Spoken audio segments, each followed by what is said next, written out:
3-1, Josh, approach Charlie, altimeter 302. Code 3-1, go. Every day in the skies over hostile territory, squadrons of fa-18s are on the prowl. This is the front line where the fa-18 excels. Striking targets in support of troops on the ground and tracking the horizon for enemy fighters. These jets project power from thousands of feet in the air. And their reach extends to almost anywhere on the planet, because their home base is no ordinary airstrip. For the fa-18, home base is a floating runway churning the waters miles offshore. This is one of the United States' 12 aircraft carriers, a fully functional airport at sea. Even after striking targets and risking the threat of enemy fire, these fa-18 pilots can't rest until they bring their aircraft safely to a stop on board.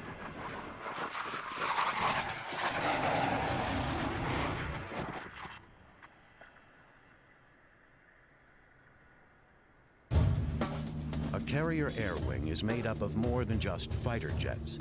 Each of the 80-plus planes on board carries out a specific task.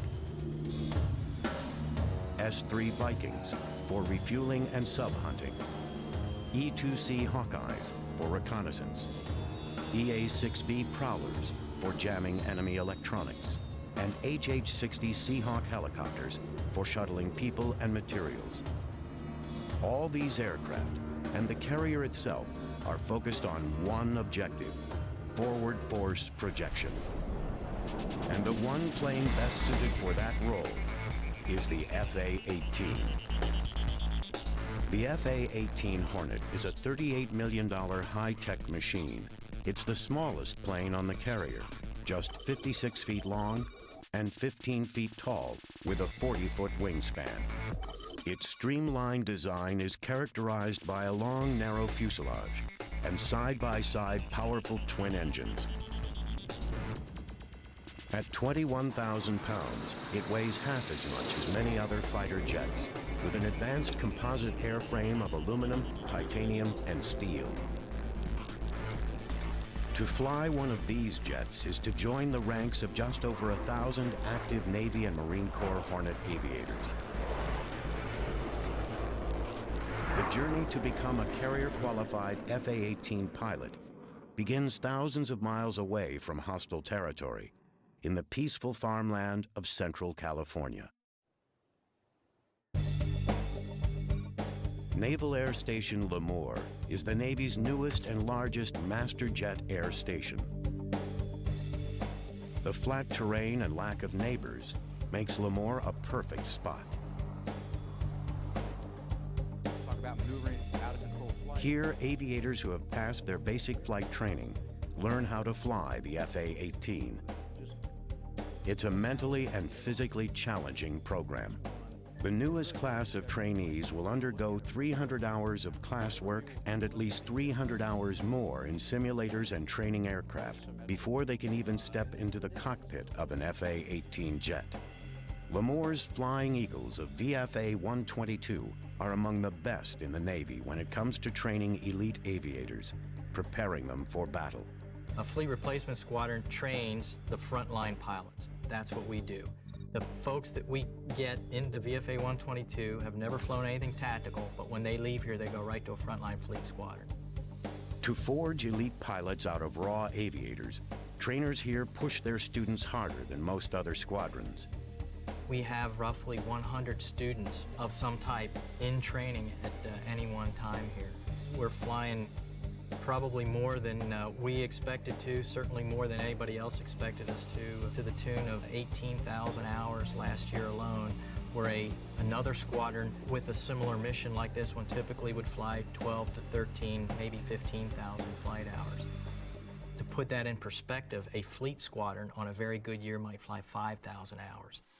Since the delivery of the first fa-18s in 1980, Lemoore has been known as the home of the Hornet. Nearly 365 days a year, from the early morning on, the skies over Lemoore echo with the deafening roar of fa-18 jet fighters. The fa-18 that these trainees hope to fly is a much more sophisticated machine than earlier Navy jets. During the 1960s and 70s, the Navy was launching two formidable workhorses from its aircraft carriers. The F-4 Phantom was a reliable, fast, powerful fighter designed for air-to-air combat. Capable of reaching speeds of almost 1,500 miles per hour, it could carry a deadly array of weapons. The A-7 Corsair was a slower armored jet, a lethal light bomber that could deliver a 15,000-pound payload. Combined, the two planes flew hundreds of thousands of combat sorties in military operations all over the world. But by the mid-1970s, the F-4 and A-7 were aging and nearing the end of their useful lives. The Navy needed newer, higher-tech aircraft able to handle the demands of modern warfare. The Navy conceived of the fa-18 in order to replace both the F-4 and A-7 in one combined strike fighter design and thereby free valuable space on its aircraft carriers. As a result, the fa-18 is the first jet designated both F for fighter and A for attack. The deployment of a multi-role strike fighter had been a long-time goal for the Navy, and the fa-18 has fulfilled that goal and more. While past planes like the F-4 could be configured as either a bomber or a fighter for a single mission, the fa-18 can fill both roles simultaneously. The beauty of the F-18 is that you can carry a number of weapons across the wing, 6, 7, 8 weapons that can all be independently targeted on separate aim points in a target area. In the past, you may have needed, a whole strike from a carrier to be able to do that. Now you just do it with one airplane. The fa-18's multi-role capability has made it the mainstay of the carrier air wing. And like all Navy planes, it still has to meet the tough requirements of fleet aviation. On the deck of an aircraft carrier, fa-18s undergo constant structural stress caused by the violence of landing. But they're built to take it. I think what you'll notice, versus an Air Force aircraft, is just look at how beefy the landing gear are on any Navy airplane. And that's just to withstand the shock of coming down at about a descent rate of 750 foot per minute rate of descent, flying that 3 degree or 3.5 degree glide slope. The landing gear is built to withstand that shock. With 15 years of fa-18 experience, Dan Dino Martin knows full well the challenges of fleet aviation. He's successfully touched down on carriers over 400 times.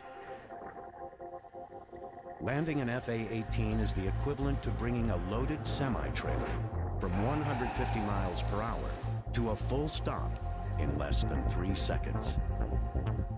The fa-18 is also built to sustain a punishing takeoff. Yeah, another thing you'll notice about the aircraft, the nose gear is going to be real beefy, but what's this ugly looking thing right here hanging off the front of the nose gear? That's our launch bar, and that is going to be hydraulically extended and retracted. It goes down into that shuttle, it goes down a cat track, and that shuttle grabs onto the tip of that launch bar, and that's what propels you down the catapult stroke.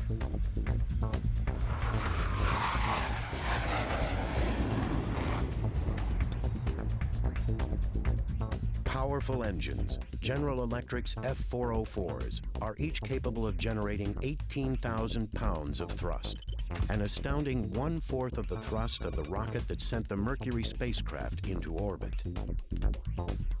The fa-18's twin engines have built-in redundancy, so that if one engine goes down, the other can power the plane. Despite all the extra weight needed to land, launch, and keep the fa-18 aloft, its power and small size make it the most maneuverable aircraft in the Navy's airborne arsenal. Racing at top speeds of Mach 1.8, the Hornet can also climb at a rate of over 45,000 feet per minute. Leading-edge wing extensions and outward canted tail fins stabilize airflow, while the wide range of motion in the ailerons, flaps, and tail planes give the Hornet unparalleled pitch and roll control. The fa-18 is so maneuverable, it's the jet of choice for the Navy's Blue Angels demonstration squadron. These daring pilots have been flying the fa-18 Hornet since 1986. The jet's speed and handling characteristics have allowed the team to add new maneuvers to their program. The fa-18 can turn on a very tight radius and perform rapid rolls, all while also displaying the best slow speed ability of any Navy jet. But the Hornet's maneuverability takes a physical toll on the pilot. Its high-speed turns can create over 7.5 Gs. Under this stress, the average pilot feels almost 1,500 pounds of downward pressure on his body. To prepare for the rigors of flying an fa-18, pilots at Lemoore Naval Air Station undergo intense training. One of the most grueling stages takes place in the centrifuge. Lieutenant Tori Campbell is the Director of Navy and Marine Corps Centrifuge Training. All new fa-18 pilots must make it through her program before being cleared to take off in the jet. So what we have today is a very typical class for Centrifuge-Based Flight Environment Training, or CFET. We have 10 students. They are new fa-18 pilots. They are winged. They are already pilots, but they are just beginning to learn how to fly the fa-18. We're bringing them through this training. They get it at the very beginning of their training to teach them how to deal with the effects of the Gs, because the fa-18 is by far the most capable aircraft that these young pilots have ever flown in. The goal is to teach the trainee how to handle the high Gs while pursuing an enemy or bandit. The centrifuge contains an exact replica of the pilot's controls. During this training, the pilot is actually controlling the device from inside of it. It's a 90-second profile. It's extremely challenging as a pilot has to go ahead, track the bandit, and at the same time perfect this technique to enable him to go as high as 7.5 Gs. Failing to master the anti-G maneuvers can be disastrous. If at the point that the pilot begins to experience gray out and he does not correct the situation by improving his anti-G straining maneuver, this can progress to G-lock, which is gravity-induced loss of consciousness. During a G-lock event, the pilot is completely unconscious. Typically it's about 12 seconds, but it can be as long as 45 seconds. Probably even more dangerous than the G-lock is the A-lock, or the almost loss of consciousness. After an A-lock, the pilot, although having never lost consciousness, is completely confused, disoriented, and has no sense of spatial awareness. The lights are on, but nobody's home, and this is extraordinarily dangerous. The high Gs pulled by the fa-18 make time spent in the gondola critical. This is an extremely important part of their training. A lot of the training, the survival training that pilots get, is only if something goes horribly, horribly wrong. But for an fa-18 pilot, the skills and techniques that they're going to learn here today are things that they will use every single time they fly their aircraft. Go ahead and step up here, sir. To counter high Gs, pilots flex their core muscles and exhale sharply in what's called a hic maneuver for the sound the pilot makes. They also wear specially engineered G-suits. What the G-suit does is when you're pulling Gs, basically it's pushing all the blood to the lower parts of your bodies, the lower extremities such as your thighs, your calves, and your abdomen, and it brings the oxygenated blood away from your brain. So what this does is create pressure around the biggest muscles, and also incorporated with the hic maneuver, the squeezing of your lower extremities, your biggest muscles being the thighs and abdomen. It pushes all that blood back up and keeps you from passing out. I'm just going to have you sit here, sir. I'm going to take a look at your AGSM. Okay. So I know what's going to happen inside the gondola. This fa-18 pilot in training is about to undergo the centrifuge's ACM profile. It's by far the most grueling. He practices his anti-G straining maneuver one last time. Any questions? No. Looks good. Okay. And I'll get somebody to put you in. Great.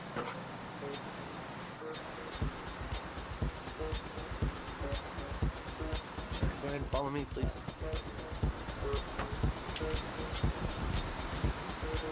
Personnel in a control room monitor his breathing and blood pressure levels and watch for G-lock and A-lock symptoms. Comm check, please. Loud and clear, help me. Read you the same, loud and clear. Restraint system? All 4 locks. But even with all the safety checks, once the door closes, he's on his own. G-suit? Plugged in, comfort zipper zip, no air first ride. All right, pilot is clean. Gondola is clean.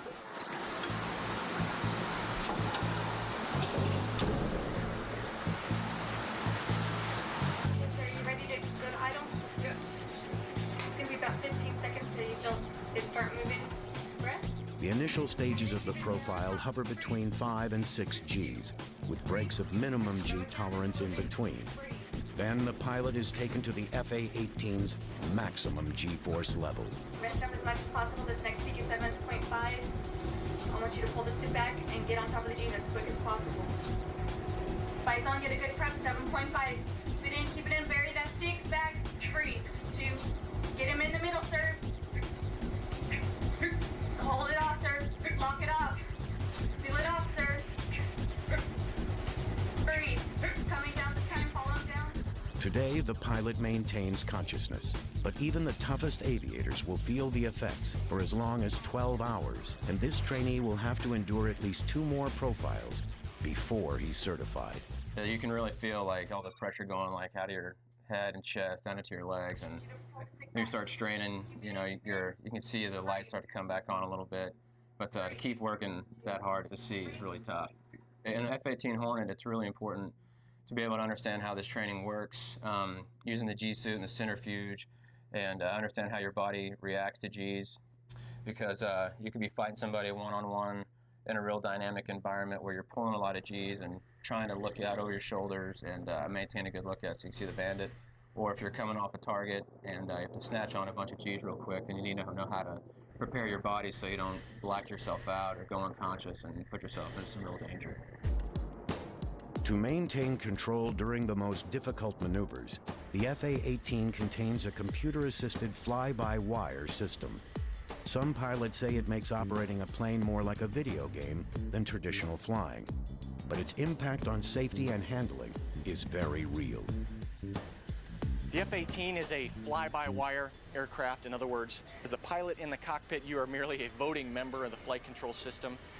2 flight control computers analyze inputs, digital inputs from the cockpit, from stick and rudder inputs, and then transfer that information to hydraulic actuators back here in the flight control surfaces to give you what you want. Merely a left turn isn't like in a Cessna where the ailerons, rise to meet you. In other words, a left turn here, this aileron's going to come up and that aileron's going to go down and we're going to turn left. Well, that may not necessarily be the case in an F-18. The flight control computers are going to say, okay, he's going this fast and he wants to go left, so I'm going to move these surfaces this way to give him what he wants. The FA-18's fly-by-wire control takes the pilot's stick and rudder movements and interprets them. Separate computing systems evaluate the input and instantaneously decide what surfaces to move. If more than 2 of the computers fail, the pilot can manually take back some critical controls. If the pilot does lapse into G-lock during a maneuver, the FA-18's flight system takes over, automatically leveling out the jet's path through the air.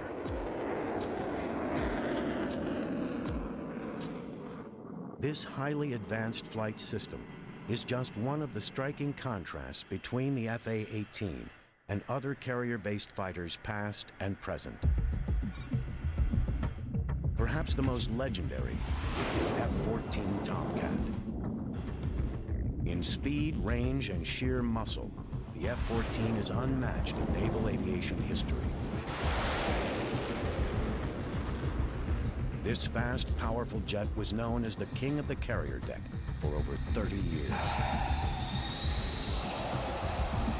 The last of the Tomcats came off the assembly line over a decade ago to be replaced by the more advanced fa-18. Compared to the Tomcat, the smaller, leaner Hornet almost looks fragile. But the fa-18 is anything but dainty. Since its first deployment, this powerful jet has flown thousands of successful combat missions. One of the fa-18's greatest strengths is its reliability. The fa-18 contains 50% fewer parts than the F-14.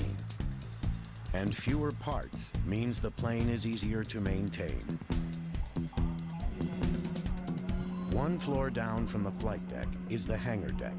This is where planes go when they are in need of work. Off the hangar deck, crews specialize in getting grounded planes back into action. Right now we're back here in the jet shop where I've got about 40 people that do work on the various engines that we have the capability to repair.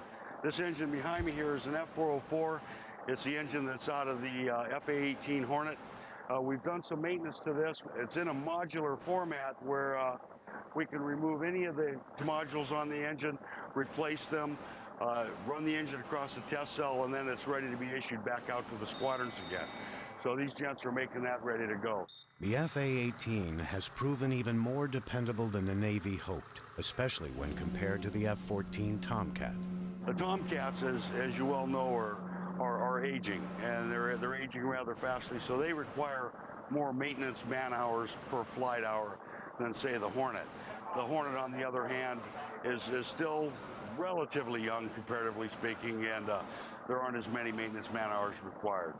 Tomcat maintenance squads must work almost 4 times as many hours to maintain their aging aircraft. When not undergoing repairs or routine maintenance checks, carrier-based FA-18s are either in the air or parked, wing to wing, on the flight deck. With as many as 80 planes aboard, and several at a time taking off or landing, the flight deck can become dangerously busy.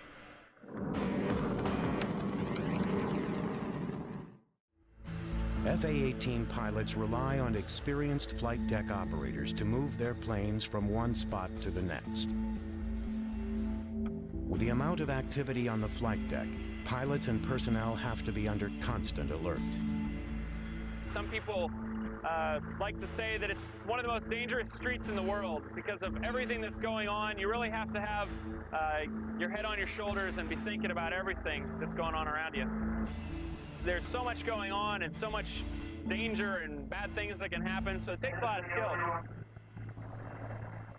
With all the heavy moving parts, one wrong turn can spell disaster. FA-18 pilots have to make sure they're constantly on the same page with their operators, communicating with them using a strict system of signals. To make room on the crowded deck, all naval planes, including the FA-18, are designed to take up as little space as possible. All aircraft that come to the Navy, there is a requirement when they are designed to have some type of function where they can minimize their surface area on the deck. And that means, even down to a helicopter that is going to fold its rotor blades all the way back. The Tomcat's wings will sweep all the way back rather than coming out for the takeoff position that they need.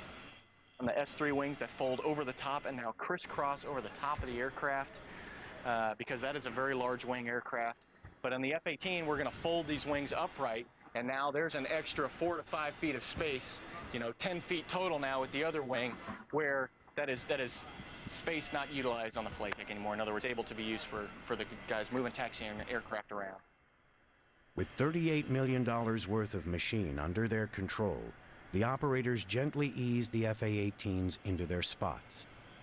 Once in place, another crew chocks the wheels and chains down the plane. They're all following a well-ordered parking plan, a plan monitored just off the flight deck. Once an FA-18 touches down, it becomes the responsibility of the handler. Heads up around the island, pulling out a prop. Heads up around 643. The handler keeps track of the plane's position and uses a complicated set of push pins and buttons to update each plane's status. The aircraft templates are exactly to scale, even down to the area a helicopter's props take up when spinning. Precision like this is essential, as the slightest miscalculation in timing or aircraft size could cause a deadly mishap. One of the most important jobs is to monitor when a jet is low on fuel. Before an FA-18 can be cleared for launch by the handler, its tanks have to be filled. Fueling and defueling the jets is a specialized task handled by a meticulously trained crew.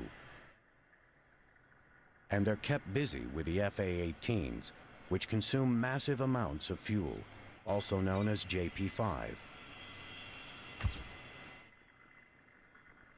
One criticism of the FA-18 is that it has a relatively small onboard fuel capacity of 1,600 gallons. To increase its range, it can carry 3 external tanks. You've got 3 drop tanks, which holds about 330 gallons worth of fuel, or 2,200 pounds. So just by adding those 3 tanks, we increase our fuel load by 6,600 pounds. We add the drag, but the amount of gas that we get outweighs the drag of pushing those through the air. Including its internal tanks, the FA-18 carries roughly 2,500 gallons of JP5. On a regular patrol, it can use almost all its fuel in just an hour and 45 minutes. And FA-18s really burn through their fuel on takeoff, and when they need sudden acceleration from their afterburners. The blast from an FA-18's afterburners is so hot, the protective jet blast diffractors on the flight deck are made of reinforced concrete, as metal would simply melt. With the afterburner, the hot gases that leave the turbine section are incredibly hot, so by throwing just fuel onto those hot gases, right, you get an instantaneous ignition. By opening these turkey feather nozzles, you allow those gases to leave at a very rapid rate, which results in a tremendous burst of acceleration. If I plugged in the afterburners, I'd probably be out of fuel in about 15 to 20 minutes. To keep the FA-18's hungry engines well fed, the carrier needs to keep a large supply of JP5 on hand. There's so much fuel on board, it serves as ballast to steady the ship and keep the flight deck level. Over a 6-month period, a carrier's planes can burn through almost 12 million gallons of JP5. To keep the jets fully fueled, the carrier rendezvous with a supply ship every 7 to 10 days. Fully fueled and operational, a carrier's FA-18 squadrons can fly over 100 sorties per day.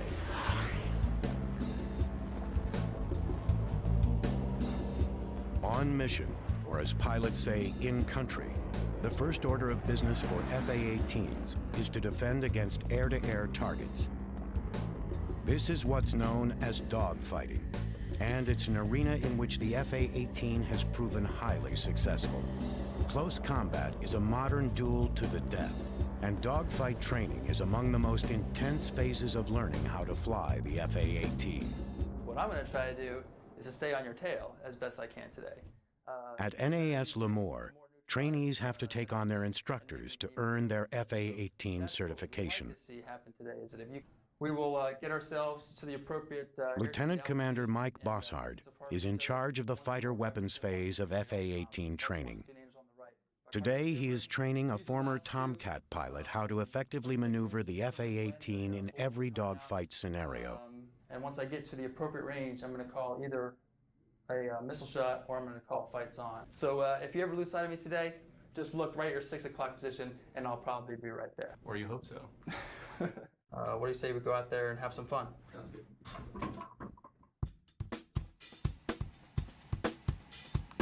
The dogfighting stage marks roughly the halfway point in FA-18 training, combining what trainees learned in class with high-G maneuvering. This is also the time when new pilots first challenge their instructors. Their game faces on, teacher and student prepare to square off. Before takeoff, the pilots personally ensure their jets are in working order. For the high-speed maneuvers of dogfighting, Pilots need to be certain their jet will perform flawlessly under even the heaviest G-forces. All flaps, ailerons, and stabilizers are tested. The dogfighters taxi out, and the duel begins.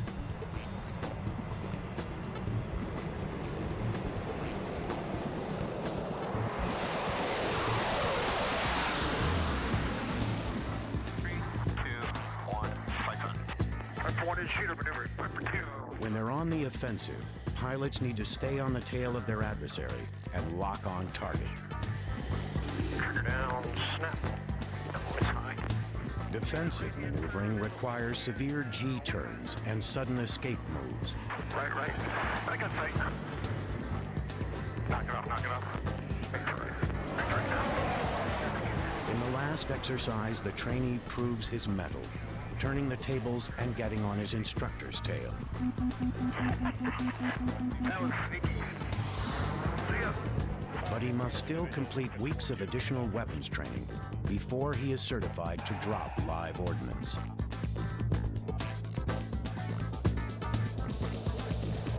Among the Fa-18's most lethal air-to-air weapons is the Raytheon AMRAAM, or Advanced Medium-Range Air-to-Air Missile. The AMRAAM is capable of being launched at well beyond visual ranges, in any weather, day or night. Its low-smoke, high-impulse rocket motor reduces the chance of enemy sighting and evasion, while its 45-pound warhead can take out any plane in existence. The AMRAAM's self-contained active radar seeker allows the Fa-18 pilot to maneuver immediately after launch without disrupting the missile's path to its target. Just as deadly as the AMRAAM is the AIM-9X Sidewinder. The Sidewinder's strength is for shorter ranges than the AMRAAM. Its tracking device features a 180-degree periscope-like infrared seeker that can spot and chase targets. The AIM-9X earned the name Sidewinder with its vectoring rocket motors, which allow right-angle turns. Pilots fire and sometimes even steer these weapons from the Fa-18's cockpit. What makes these weapon systems all the more lethal is a cockpit design with a heads-up display that allows the pilot to perform many functions without looking down. Code 3-1, go. Code 3-1, I have a tanker down south. And almost every task a pilot needs to perform can be done without having to take his hands off the controls. Work area they use down there. Well, the biggest thing to note is hands-on throttle and stick, or HOTAS.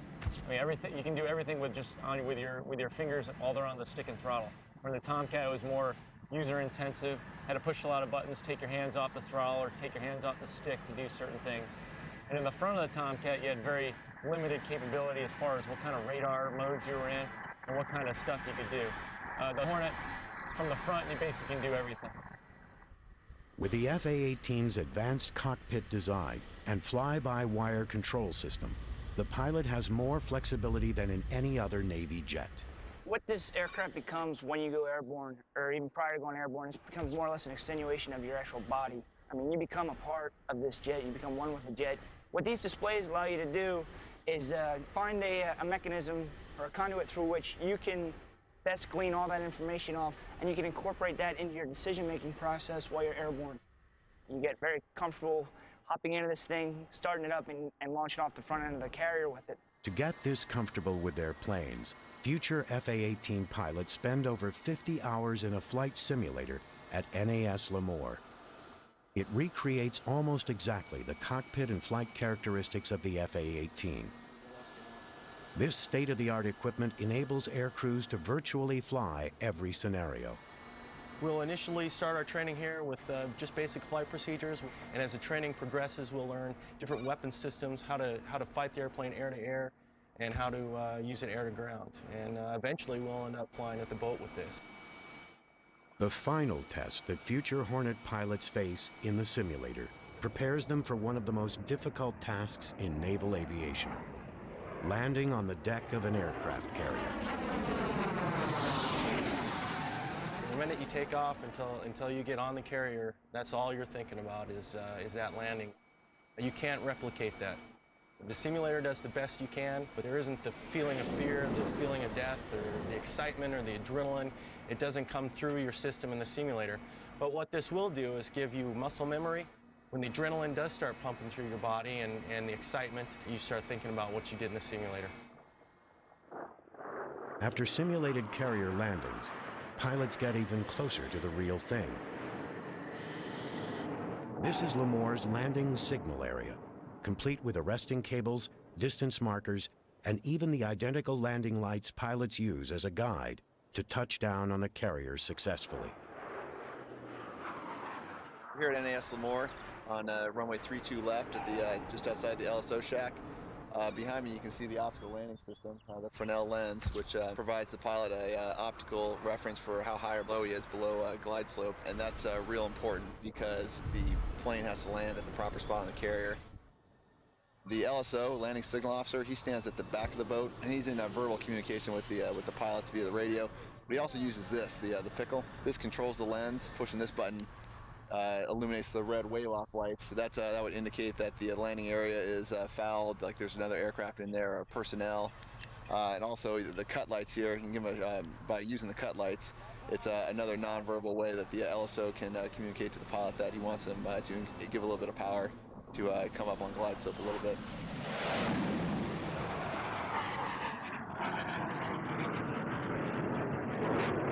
The runway at Lemoire's Reeves Field stretches for 13,500 feet, giving pilots plenty of landing room. On a Nimitz-class carrier, the landing strip is just 500 feet long. To bring an FA-18 to a complete stop, the pilot has to grab or trap one of 4 arresting cables. That means dropping the plane into a 40-foot box, ideally just 2 feet in front of the wire. Without some sort of arresting device, the jet would skid right off. Dropping 800 feet in just 15 seconds, the pilots have to keep the plane's nose up and maintain the correct attitude or angle of descent. Flying in at a minimum of 150 knots to avoid engine stall, FA-18 pilots aren't so much landing the plane as aiming it at the wire. As soon as he touches down, the pilot revs his engine in case he slips the wire. If he misses, he takes off, circling around to try again. During the day, the pilot can at least see the deck. At night, the carrier turns off all but a few lights to avoid becoming an easy target for enemies. Liquid vapor torches cast just small pools of light. The rest of the flight deck remains as dark as possible. From 3 miles away, the carrier looks like a pinprick of light. There's no way to tell which direction it's moving, and a fatigued pilot's eyes can easily play tricks on him. Pilots returning at night have often been aloft on missions as long as 6 hours. The extra fatigue leads to a greater chance of missing the wire.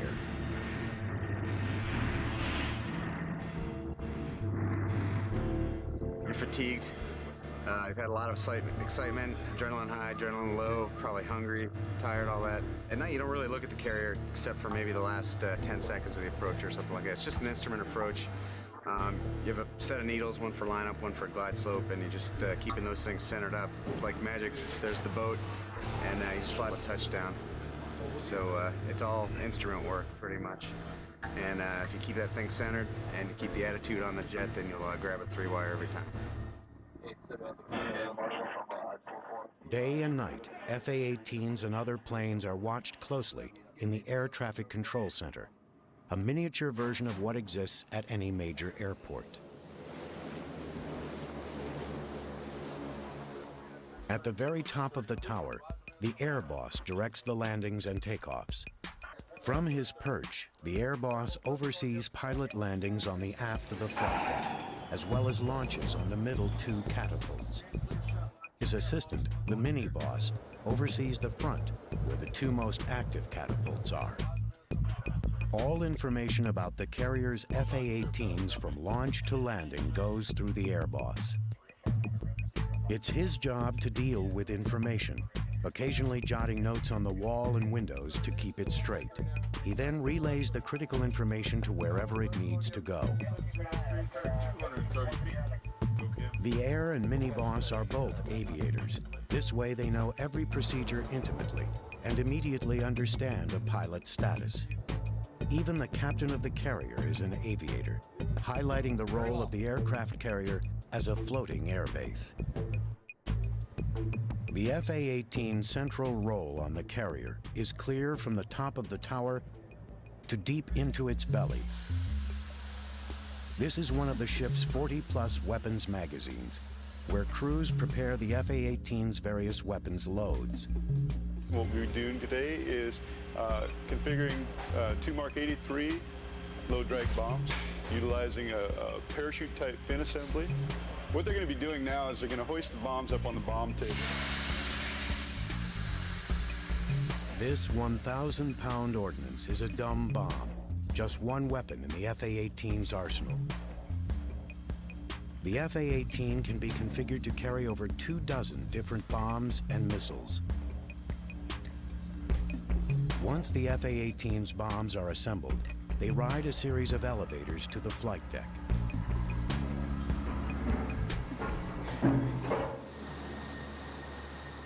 Here, the ordnance comes under the control of weapons inspectors. They wheel the bombs over by hand before attaching them to the FA-18's pylons. For all the high-tech gadgetry surrounding the FA-18, some tasks still come down to raw muscle power.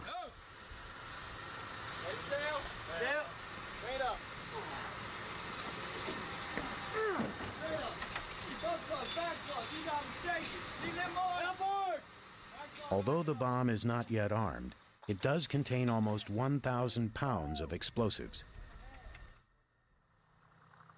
In past carrier disasters, fires have ignited the aviation fuel, which then set off the bombs. Today's bombs have extra insulation so that they can withstand short periods of extreme heat or fire. The last step is to add the fuse. The final arming of the bomb takes place only after the plane takes off. From inside the FA-18 cockpit, pilots throw a switch, activating them. Dumb bombs are just a small part of the FA-18 strike-ready arsenal. For precise ground support, they include the latest laser and GPS-guided weapons. Everything we're doing in country is precision-guided munitions. In other words, a laser-guided bomb or a bomb that goes to precision coordinates on the ground. One of the FA-18's most lethal air-to-ground weapons is the JSOW. A large precision strike weapon, the JSOW affixes to the FA-18's middle wing weapons station. Once launched, it releases two wing structures that allow the missile to glide toward its target. Skimming just a few feet above the ground, the JSOW releases powerful cluster bombs that can destroy multiple targets in one strike.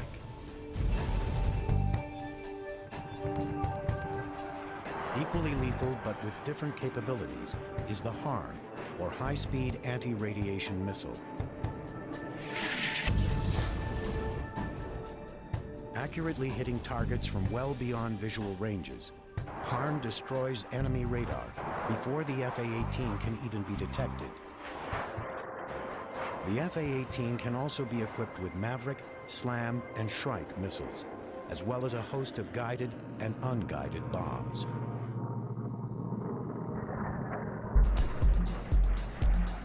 The highlight of air-to-ground weapons training is when FA-18 pilots learn what it's like to drop real live ordnance. Flying missions over remote testing areas, pilots take full control of the FA-18's precision strike capabilities, pinpointing designated targets and releasing fully armed bombs.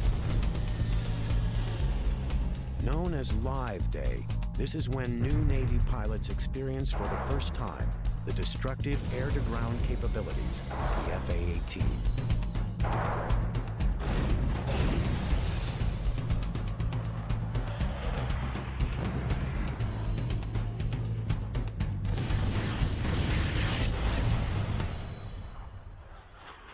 What makes the FA-18's weapons so lethal is the latest in targeting technology. Carrier-based Hornet squadrons increasingly employ deadly accurate infrared systems. This is a forward-looking infrared pod that the Navy F-18 carries, and what we do with that thing is now we are able to look via that sensor onto the ground to a specific target point, find a building, maybe even an urban environment. Now I can turn on some laser energy withheld in that pod, laser designate that target, and now my laser-guided bomb goes to that laser energy. And now I get a probability of impact within about 13 feet. FA-18s also track targets using highly advanced radar technology, housed in the nose of the plane. These unique systems allow the pilot to switch between air-to-air and air-to-ground modes with the push of a button. Integrated into an electronic network, the FA-18 takes on a central role in frontline operations.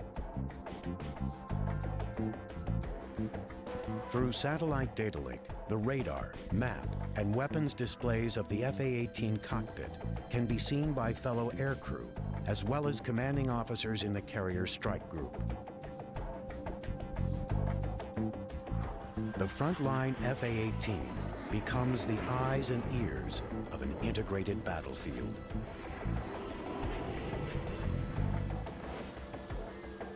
And with each updated model, the FA-18 grows more sophisticated. At Lemoore, the latest class has spent 9 months preparing for battle. As they set out for the fleet, the most recent graduates take control of the next generation of FA-18, the Super Hornet.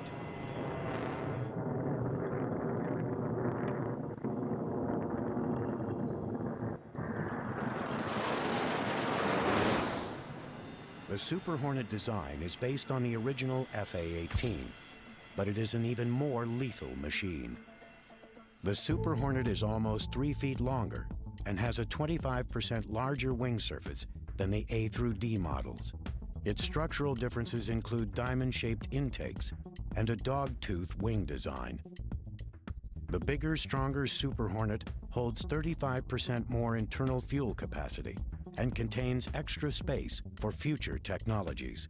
On its longer wings, the Super Hornet can support 2 additional weapon stations or fuel tanks. Well, of course, the F-18 has smart technology built into almost all of the weapon systems. Almost all of the hardpoint pylons and launchers are smart technology, so they're capable of carrying the most sophisticated weapons.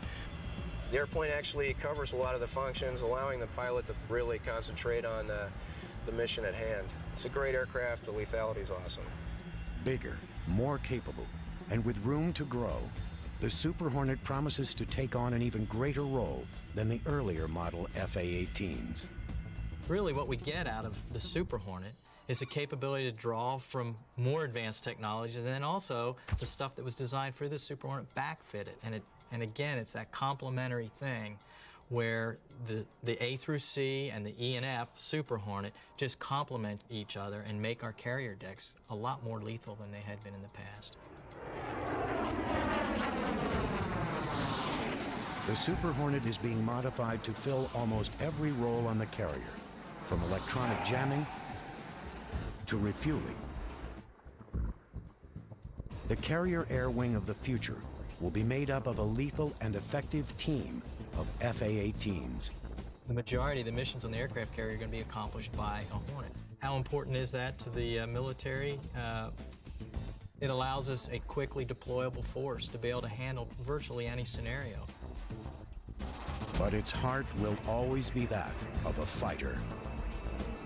And as one of the most lethal weapons aloft, the FA-18 will be defending the skies for decades into the future.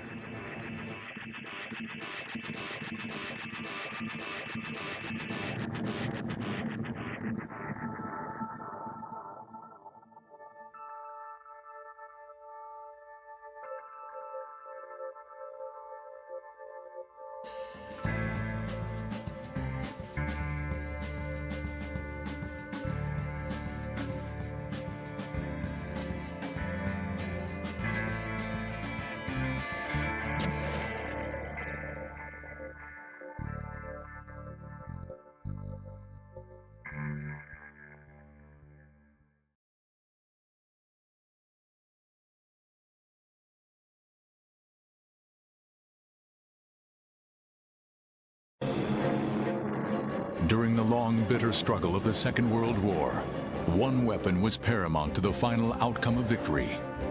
A weapon that was so secret, it was almost never spoken of. On land, air, and sea, it was a weapon that spanned the globe. It brought together the world's top scientific and military minds.